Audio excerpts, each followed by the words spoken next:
Пред неколку години компаниите за производство на електрични автомобили се појавуваа како печорки после дожд, за сега една по една да згаснуваат. Таква судбина веројатно ќе го снајде и Кану, кој своевремено стана глобално познат по тоа што НАСА ги избра неговите возила за превоз на астронаутите до вселенските летала.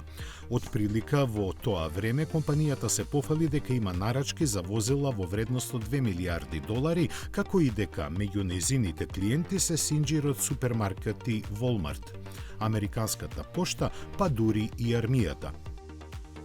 Компанијата делуваше толку сериозно што Hyundai се договори со неа заеднички да развиваат платформи за електрични возила, а Apple пак сакаше да ја купи. Постоја и планови да се организира производство и во Европа. Но, откако еден од нивните добавувачи ги тужеше за неплатени побарувања во висина од нешто под $600,000, во јавноста се појавија други бројки, и тоа фрапантни, како што е дека компанијата располага со само $4,5 милиони готови пари и дека лани испорачала само 22 возила, од кои заработила помалку од $1 милион.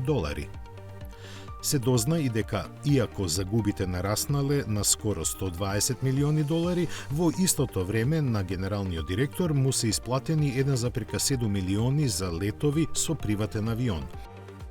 Соочени со ситуацијата, раководството започна со обемна трансформација и мерки за штедење, кои први ги почувствуваа 23% од вработените во производството кои добија отказ.